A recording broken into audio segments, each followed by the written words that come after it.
Kenichi est un salarié japonais ordinaire. Un jour, alors qu'il se surmène comme d'habitude, il s'effondre sur le sol. Normalement, il devrait être envoyé dans un autre monde, mais dans le cas de Kenichi, il survit et intente un procès à sa société pour pouvoir prendre sa retraite dans une ferme. La vie se passe plutôt bien pour lui, mais tout à coup, alors qu'il se prépare à manger, il disparaît et apparaît au milieu d'une forêt. Il essaie de regarder autour de lui pour comprendre où il se trouve, mais tout ce qu'il trouve, c'est le squelette d'un chevalier déchu et un tas de plantes inconnues. Il a regardé beaucoup d'animes au cours de sa vie, et il sait qu'il s'agit probablement d'une aventure risquée. Pour le confirmer, il crie « Fenêtre d'état » pour voir s'il se passe quelque chose. À sa grande surprise, son écran de statut s'affiche, ce qui signifie qu'il est définitivement coincé dans un autre monde, et honnêtement, cela ne le dérange pas. Il vérifie son statut, mais il est un peu confus car il ne voit pas de barre de HP à l'écran. En revanche, il dispose de son compte Amazon, ce qui lui permet de faire autant d'achats impulsifs qu'il le souhaite. Il a également accès à une boîte à objets, alors il ramasse une poignée d'herbes pour tester les possibilités de la boîte à objets. Il met les mauvaises herbes dans sa boîte à objets et se rend compte qu'il peut séparer et récupérer les composants individuels des objets qu'il y met. Il décide également de tester le magasin et y jette un coup d'œil, mais malheureusement, il a toujours besoin d'argent pour acheter des objets. Un message indique qu'il peut échanger les objets de sa boîte contre de l'argent, mais pour l'instant, tout ce qu'il a, c'est de l'herbe, qui ne vaut pas grand-chose. Il n'a littéralement rien de valable à échanger contre de l'argent, et à ce rythme, il va probablement mourir de faim. C'est alors qu'il remarque l'équipement brillant du chevalier mort, et comme il est mort de toute façon, ce n'est pas comme s'il en avait encore besoin. La première chose que fait Kenichi est d'acheter des produits de première nécessité et du pain au magasin.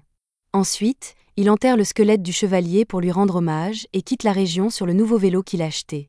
Il est à la recherche d'un village pour parler à des gens et gagner de l'argent, mais il n'a aucune idée de l'endroit où il se trouve. Pour l'instant, il décide d'établir un campement pour la nuit, car il ne trouvera rien aujourd'hui. Cependant, s'il ne trouve pas de ville, il prévoit de revendre certaines des choses qu'il achète au magasin pour en tirer un énorme profit. S'il y parvient, il devrait pouvoir survivre et s'épanouir dans ce monde. Mais il y a un problème. Jusqu'à présent, Kenichi n'avait pas pensé qu'il serait dangereux de se trouver au milieu des bois. Une fois la nuit tombée, il se retrouve encerclé par une meute de loups qui n'ont pas l'air d'être amicaux. Kenichi panique, car il sait qu'il est mort s'il n'agit pas rapidement. Il se tourne donc vers son magasin et essaie immédiatement d'acheter le plus gros fusil qu'il puisse trouver. Malheureusement, il n'y a pas d'arme à feu, alors il se contente d'acheter un tas de feux d'artifice. Les feux d'artifice effraient un peu les loups, mais ce n'est finalement pas suffisant pour se débarrasser d'eux. Kenichi se met alors à chercher autre chose et finit par trouver un lance-pierre qu'il utilise pour tirer des balles sur les loups. La force des balles est telle qu'elle assomme quelques loups et pousse les autres à reconsidérer leurs options, car Kenichi n'est manifestement pas une cible aussi facile qu'il le pensait. Une fois que les loups ont reculé, Kenichi se précipite sur son vélo et s'enfonce dans la nuit pour s'éloigner le plus possible du territoire des loups. Le lendemain matin, Kenichi est épuisé par tout ce qu'il a fait à vélo, mais il n'a toujours aucune idée de l'endroit où il se trouve. Il achète une échelle et un télescope pour pouvoir grimper dans un arbre et observer ce qui l'entoure. Heureusement, il parvient à apercevoir une ville au loin, ce qui devrait lui permettre de commencer à gagner de l'argent s'il s'y rend.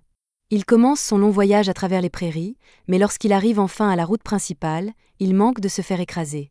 Le conducteur de la charrette s'excuse d'avoir failli le renverser, et comme il se sent mal, il propose à Kenichi de l'emmener en ville. Il se présente comme étant Fuyu, un marchand, et celle qui se trouve à l'arrière du chariot est une barde itinérante, elle est donc une passagère. Pendant le trajet, Fuyu remarque que Kenichi est habillé de façon plutôt étrange. Il lui demande alors pourquoi il se rend en ville, et Kenichi répond qu'il a l'intention d'y ouvrir un commerce. Ils finissent par franchir les portes de la ville, Fuyu dépose Kenichi devant son magasin, et ce dernier l'aide à décharger sa cargaison. Fuyu remercie Kenichi pour son aide, mais c'est Kenichi qui devrait être reconnaissant car Fuyu l'a vraiment aidé. Pour montrer sa gratitude, il donne à Fuyu un sachet de poivre, mais lorsque Fuyu comprend ce que c'est, il avertit Kenichi de ne pas le vendre dans cette ville. Il existe une mafia des épices appelée Pikoba, qui détient un monopole total sur le marché des épices. Si Kenichi essaie de les concurrencer, il pourrait envoyer des assassins à ses trousses. Kenichi n'avait pas réalisé que le simple fait de vendre ses produits pouvait être aussi dangereux, et il est donc reconnaissant à Fuyu de l'avoir prévenu. Normalement, Fuyu ne voudrait pas risquer d'attirer l'attention de Pikoba, mais comme il s'agit d'une affaire privée entre lui et Kenichi, il décide d'acheter le poivre. Kenichi essaie de lui dire qu'il n'a pas à le payer, mais Fuyu insiste, car un marchand n'accepte jamais rien gratuitement, car cela signifierait qu'il doit une faveur à Kenichi. Kenichi peut comprendre cela, Il accepte donc le paiement de Fuyou, mais même s'il a fait une réduction à Fuyou, il a quand même gagné beaucoup plus que ce à quoi il s'attendait. Il n'a payé que 1000 yens pour ce poivre, mais Fuyou l'a payé l'équivalent de 100 000 yens. Kenichi se promène un peu dans la ville et finit par trouver une auberge et un restaurant locaux. Il y entre et est accueilli par l'hôtesse, Aslia. Il lui dit qu'il est ici pour se loger et qu'elle sera ravie de l'aider, alors elle le conduit à la réception. Le prix d'une chambre est d'une pièce de cuivre, et le paiement doit être effectué à l'avance. Kenichi lui donne donc l'argent. Il ne reste plus à Kenichi qu'à écrire son nom sur le contrat, mais Kenichi se rend soudain compte qu'il ne sait pas écrire dans la langue du pays. Aslia remarque les vêtements étranges de Kenichi et lui demande s'il est une sorte d'ambassadeur étranger, mais Kenichi lui répond qu'il est juste en ville parce qu'il veut monter sa propre affaire. Aslia lui apporte son soutien, mais elle ne pense pas que Kenichi sera accepté par la guilde des marchands, qui exige de ses membres qu'il sache lire, écrire et compter, ce qu'il ne sait apparemment pas faire.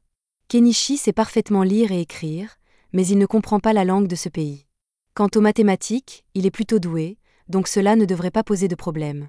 Aslia ne croit pas que Kenichi sache vraiment faire des maths, alors elle lui pose un problème de multiplication de base pour le tester, et Kenichi répond instantanément, ce qui fait de lui un génie des maths dans ce monde. Aslia l'aide à écrire son nom sur le contrat, et comme Kenichi a besoin d'apprendre à lire et à écrire, il lui demande si elle serait prête à lui apprendre la langue de ce pays. Il lui propose de lui donner des bonbons en échange des leçons de langue, et lorsqu'elle entend « bonbons », elle est tout à fait d'accord. Il est pratiquement impossible de se procurer des bonbons dans le royaume de Kaden, car seuls les nobles ont le droit d'acheter ce genre de choses. En fait, si les nobles découvraient qu'elle a de si belles friandises, ils essaieraient probablement de les lui prendre, mais elle refuse que cela se produise. Une fois qu'Aslia s'est calmée, elle commence à enseigner à Kenichi la langue de ce monde, qui est assez facile à comprendre pour lui puisqu'elle est similaire au katakana du japonais. Les chiffres suivent également le même système décimal, si bien que Kenichi ne tarde pas à savoir lire et écrire parfaitement. Aslia est stupéfaite qu'il ait pu apprendre la langue en seulement quelques heures, et s'il peut faire cela, alors il est certainement assez intelligent pour se faire un bon nom en tant que marchand, et elle commence donc à le considérer comme un bon partenaire de mariage. Kenichi pense qu'Aslia plaisante, puisqu'il est assez âgé pour être son père, et ne prend donc pas sa déclaration au sérieux. Il termine le portrait qu'il avait dessiné d'elle, et quand Aslia le voit, elle est folle de joie parce qu'il lui ressemble exactement, et normalement, seuls les nobles ont droit à leur portrait. Kenichi lui a donné de délicieux bonbons et a dessiné un portrait pour elle. Elle ne peut donc pas le laisser partir sans lui donner quelque chose en retour, c'est pourquoi elle lui saute dessus, et cette nuit-là, Kenichi fait un clap. Le lendemain matin, Kenichi se rend à la guilde des marchands et rencontre l'un des représentants car il souhaite s'inscrire. Le représentant lui donne des documents à remplir, et une fois qu'il a terminé, il n'a plus qu'à payer les frais d'inscription pour devenir officiellement membre de la guilde marchande. Les frais d'inscription s'élèvent à une pièce d'argent, mais cela représente environ 50 000 yens. Il ne peut donc pas se permettre de tout payer en une seule fois et demande à payer en plusieurs fois. Heureusement, la guilde autorise les paiements partiels, et Kenichi est désormais un membre officiel de la guilde des marchands. La réceptionniste lui remet une carte d'identité et lui demande de la garder en évidence chaque fois qu'il fait des affaires, car elle sert de preuve qu'il fait partie de la guilde des marchands. Maintenant qu'il s'est inscrit, Kenichi décide de se promener dans le marché pour voir combien coûtent les choses ici. Dans l'ensemble, tous les produits manufacturés sont beaucoup plus chers que s'ils étaient achetés dans son magasin. Les seules choses dont le prix est raisonnable sont les produits alimentaires, alors Kenichi achète un sac de fruits à un vendeur. Le lendemain, Kenichi travaille à la création d'un stand pour pouvoir vendre ses produits en ville, et Aslia est impressionnée par la facilité avec laquelle il a fabriqué. Pendant que Kenichi installe quelques prospectus, Aslia remarque qu'il utilise des pinces à linge, qui l'intéressent beaucoup car leur design est vraiment sympa. Les pinces à linge qui existent dans ce monde sont faites de bois et d'un élastique, mais elles se cassent si facilement qu'elles sont pratiquement inutiles. Elle demande à Kenichi s'il les vend aussi, mais ce dernier n'avait même pas envisagé que quelque chose d'aussi simple que des pinces à linge puisse avoir autant de valeur. Plus tard dans la journée, Kenichi se rend au marché pour son premier jour en tant que marchand et trouve un bon emplacement à côté d'une vieille dame. Il lui demande si elle est d'accord pour qu'il y installe son étalage, et elle n'y voit aucun inconvénient, alors Kenichi sort son étalage de sa boîte à objets. Hanama est impressionnée par la sélection de marchandises de Kenichi, elle regarde un peu autour d'elle et repère les pinces à linge qu'il vend. Comme elle les aime beaucoup, elle propose d'en acheter quelques-unes, ce qui surprend Kenichi, qui ne pensait pas qu'elle voudrait soutenir son concurrent. Hanama lui fait remarquer qu'il n'y a pas de règle interdisant d'acheter chez lui, et qu'en plus, elle n'a pas l'intention d'avoir une sorte de rivalité avec lui de toute façon. Au fur et à mesure que la journée avance, l'étal de Kenichi commence à attirer des clients, si bien que ses marchandises se vendent rapidement. En particulier, les pinces à linge sont devenues très populaires en raison de leur fiabilité, si bien que Kenichi pourrait probablement vivre de leur seule vente. Cependant, il sait que d'autres personnes finiront par créer des pinces à linge similaires, et il ne peut donc pas compter sur elles éternellement. À ce moment-là, un homme s'approche de l'étal de Kenichi, et d'après le fait qu'il porte une épée à la hanche et des vêtements finement confectionnés, Kenichi peut dire qu'il doit s'agir d'un noble. L'homme dit qu'il veut voir le couteau de Kenichi, alors Kenichi le laisse le tester. Lorsque l'homme est satisfait des tests de tranchant, il demande le prix. Kenichi lui dit que le couteau coûte 2 pièces d'argent, ce qui est assez cher, mais l'homme comprend pourquoi, car ce couteau est d'excellente facture. Il aimerait bien l'acheter, mais il a besoin d'une lame un peu plus longue. Kenichi vérifie donc dans son magasin s'il n'y a pas quelque chose de plus grand, et il finit par trouver un katana. L'homme adore le katana, mais Kenichi lui dit que le prix est d'une pièce d'or, ce qui est très cher, et l'homme ne sait pas s'il doit l'acheter ou non. Alors que Kenichi regarde l'homme essayer de se convaincre que le sabre est une dépense nécessaire, une fille chat commence à renifler son visage et à le lécher. C'est la première fois que Kenichi voit un peuple de bêtes, il est donc un peu effrayé au début, mais il se calme rapidement et leur demande ce qu'elles veulent acheter. Ils lui disent qu'ils veulent le tissu qu'il utilise pour couvrir son étal, et qu'à l'origine, ce tissu n'était pas destiné à être vendu, mais Kenichi est un homme d'affaires, alors s'ils veulent le tissu, il le vendra. Il leur dit qu'un tissu coûte 3 pièces de cuivre, mais que s'ils veulent en acheter 3, il leur fera une réduction et ne leur demandera que 8 pièces de cuivre. C'est une bonne affaire pour eux, mais le peuple des bêtes est vraiment mauvais en maths, donc ils ne comprennent pas du tout ce que Kenichi a dit et pensent qu'il essaie de les arnaquer. Le noble dit au peuple des bêtes que Kenichi leur dit la vérité et qu'ils n'ont donc pas à s'inquiéter de se faire arnaquer, alors ils le croient sur parole et achètent les tissus. L'homme décide également d'acheter l'épée car elle est incroyablement bien faite, et à la fin de la journée, Kenichi fait un très bon profit. Pendant ce temps, ailleurs dans la ville, une servante qui a acheté les pinces à linge de Kenichi les montre à sa maîtresse, Primula. Margaret demande à Primula si elles peuvent les utiliser dans le manoir car elles lui faciliteraient beaucoup le travail. Primula trouve que c'est une bonne idée et dit à Margaret d'aller en acheter d'autres demain. Mieux encore, elle veut vendre ses pinces à linge dans sa propre entreprise, car c'est une mine d'or d'opportunités, et elle s'en va demander la permission à son père. Ce soir-là, Kenichi prend un bain au bord du puits, et il aimerait vraiment avoir un bain chaud, mais les bains chauds n'ont pas encore été inventés, alors il va devoir en fabriquer un lui-même.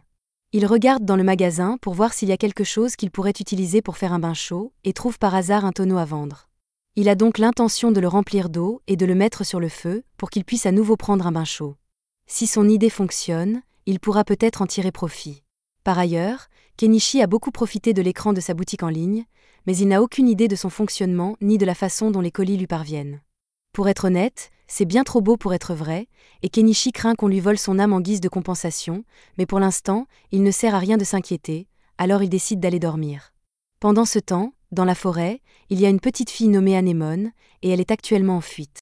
Le lendemain, alors que Kenichi prépare son magasin, il décide de mettre à jour son inventaire et met en vente quelques bijoux. Ce ne sont pas des pierres précieuses, mais elles sont jolies, et il devrait pouvoir en tirer un bon profit. C'est à ce moment-là que Margaret, la servante d'hier, arrive et dit qu'elle est venue acheter d'autres pinces à linge à Kenichi. Il lui demande combien elle veut en acheter et est surpris d'entendre qu'elle en veut 100, mais elle a l'argent pour cela, alors il finalise la vente. Alors qu'il emballe les épingles pour elle, Margaret remarque certains des bijoux qu'il a disposés et demande s'ils sont faits de vrais diamants. Kenichi lui répond que les bijoux sont tous faits de verre poli, mais qu'ils sont tout de même très beaux. Margaret lui demande donc d'en mettre un de côté pour qu'elle puisse revenir l'acheter plus tard. Les affaires continuent comme d'habitude pendant le reste de la journée, mais juste au moment où Kenichi s'apprête à fermer boutique pour la journée, les fous de bêtes de la veille reviennent dans sa boutique. Ils ont l'air plutôt sérieux et Kenichi craint qu'ils ne soient là pour le battre, mais Miare s'approche de son visage et dit aux autres qu'elle sent une odeur d'épices venant de lui. Les autres bêtes commencent à faire la fête et demandent à Kenichi de leur vendre quelques-unes de ces épices, mais celui-ci hésite à le faire après ce qu'il a entendu sur le syndicat des épices. Il n'a aucune idée de la façon dont ils opèrent et de ce qu'ils lui feront s'ils découvrent qu'il vend des épices, alors il ne veut pas prendre le risque. Les hommes bêtes ne cessent de le supplier de faire une exception, mais les habitants de la région leur disent qu'ils ne peuvent pas s'attendre à ce qu'un nouveau venu comme Kenichi prenne des risques pour eux, et les hommes bêtes semblent avoir compris le message. Kenichi ne peut pas leur vendre d'épices, mais il n'enfreint aucune règle s'il partage un repas avec eux. Il invite donc le groupe à venir manger avec lui, mais il devra le faire dans les bois pour ne pas attirer l'attention. Les fous de bêtes sont très heureux d'entendre cela, et plus tard dans la nuit, ils rejoignent tous Kenichi et Hanama à la périphérie de la ville pour qu'ils puissent commencer à cuisiner. Kenichi est sur le point de commencer à cuisiner quand Hanama lui demande si elle peut l'aider, alors il lui dit de couper quelques légumes pour lui. Cependant, quand Hanama regarde les légumes, elle n'arrive pas à croire à quel point ils sont vibrants et juteux. Kenichi lui explique qu'il les a achetés dans un pays étranger et lui garantit qu'ils ont vraiment bon goût. Pendant que Kenichi et Hanama travaillent sur les légumes, Miale et les autres fous de bêtes sont occupés à pêcher des poissons dans la rivière, et ils parviennent bientôt à en attraper une bonne quantité. Maintenant que tous les ingrédients sont prêts, Kenichi commence à préparer le poisson avec les épices et jette le tout dans une marmite pour le faire cuire un moment, ce qui donne finalement un repas que les fous de bêtes adorent. Ils n'ont jamais rien goûté de tel auparavant, et sont donc très reconnaissants pour ce repas, mais toute cette bonne nourriture leur donne une envie folle d'alcool. Hanama leur demande de faire preuve de retenue, car l'alcool est très cher, mais Kenichi ne voit pas d'inconvénient à leur en donner un peu à boire. Il sort donc une bouteille d'alcool bon marché et leur verse 2 verres, mais en échange, il leur demande de jurer qu'ils ne parleront jamais à personne du repas qu'il leur a préparé. Hanama avertit Kenichi qu'il est un peu trop généreux, mais il ne voit rien de mal à laisser les bêtas s'amuser, d'autant plus qu'ils ont l'air de bonnes personnes. Cette nuit-là, ils boivent ensemble, se baignent ensemble et finissent par s'endormir à la belle étoile, et Miale semble vraiment apprécier Kenichi à présent. Le lendemain matin, Kenichi revient à l'auberge et Azalea est un peu contrarié parce qu'il est resté dehors toute la nuit.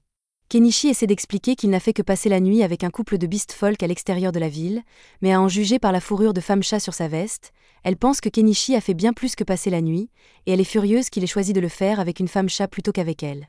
Plus tard dans la journée, Kenichi prépare son magasin pour une nouvelle journée de travail, mais pendant qu'il le fait, Margaret arrive avec Primula pour visiter le magasin de Kenichi. Kenichi est d'abord distrait par la beauté de Primula, puis il remarque Margaret debout derrière elle et réalise qu'elles doivent être ici pour acheter le collier que Margaret lui a demandé hier. Il l'apporte et Margaret le paie avant de le donner à Primula pour qu'elle puisse l'inspecter. Vu la qualité de la fabrication, elle a du mal à croire qu'il n'est pas fait de vrais diamants. Elle lui demande s'il en a d'autres en stock, alors Kenichi en achète plusieurs dans son magasin et les lui montre. Primula est incroyablement impressionnée par la qualité des produits de Kenichi et par le fait qu'il possède une boîte à objets. Elle a une requête à lui faire. Elle lui dit qu'elle est la fille du propriétaire de la Mallow Trading Company, et que si Kenichi veut bien l'accompagner, elle aimerait le présenter à son père. Kenichi apprécie l'idée de rencontrer la propriétaire d'une importante société commerciale, mais il hésite à rencontrer des gros bonnets, car cela pourrait lui causer des ennuis.